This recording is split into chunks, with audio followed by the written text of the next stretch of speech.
ภาพบรรยากาศนักท่องเที่ยวจำนวนหลายพากันไปเที่ยวชมสวนสัตว์อยู่ที่หลักเสาเอ็ดเมืองไซธานียังมีบรรยากาศฟดฟื้นซึ่งเป็นสถานที่ท่องเที่ยวแห่งใหม่ของนครหลวงจันทร์ที่พร้อมได้รับความสนใจจากมวลชน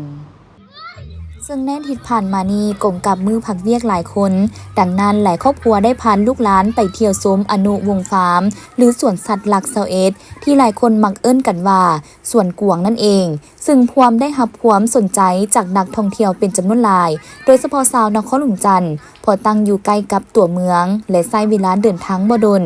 เมื่อเข้ามาฮอดภายในฟาร์มท่านจะได้สัมผัสกับสัตว์ชนิดต่างๆแบบตัวเป็นๆที่ย่างเข้ามาหาเฮามาลิ่นกับคนแบบใกล้ชิดซึ่งมีทั้งกวางนกกระจอกเทศให้นักท่องเที่ยวได้จับสัมผัสอย่างสบายและมีความลึ่งแกว่นกับคนหลายนอกจากนี้ยังมีกระต่ายที่สวยงามสีต่างๆพากันแล่นลิ่นไปมาในเดือนหญ้าให้เด็กน้อยได้ไล่จับและหยอกลิ่นอย่างเบิกบานม่วนซื่นนอกนี้ภายในฟาร์มเวลากลางคืนจะมีการประดับด้วยไฟแสงสีที่สวยงามมีบอนสั่งสรรค์กินข้าวสามัคคี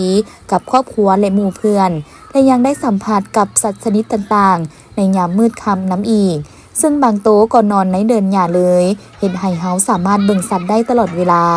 ปัจจุบันอยู่ภายในฟาร์มมีกวางประมาณ100 กว่าโตวที่เลี้ยงแบบปล่อยและเมื่อเวลาเฮาขี่รถเที่ยวชมจะเห็นการดำรงชีวิตของกวางที่อาศัยอยู่แบบธรรมชาติรวมทั้งนกยุงนกกระจอกเทศและกบป่าจำนวนหลายที่เพิ่นเลี้ยงแบบธรรมชาติเหมือนกับว่าเฮาได้มาเที่ยวพักผ่อนในสวนของตนเองที่มีอากาศปลอดโปร่งบริสุทธิ์และมีต้นไม้เขียวงามพร้อมกับสถานที่กว้างขวางมีอาหารไว้บริการหลายชนิดและยังมีอ่างอาบน้ำให้หลานน้อยได้อาบลิ่นอย่างม่วนซื่นอีกด้วย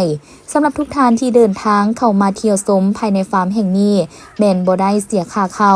มีแต่ซื้ออาหารสัตว์100,000 กีบแม่นเพิ่นจะพาขี่รถเที่ยวชมสวนและให้อาหารสัตว์กวางและปลาดังนั้นถ้าท่านใดมีความสนใจก็อย่าลืมพาครอบครัวมาเที่ยวอนุวงศ์ฟาร์มนี้ได้ซึ่งตั้งอยู่หลักเสาเอ็ดเมืองไซธานีใกล้กับตัวเมืองนครหลวงจันทน์นี่เอง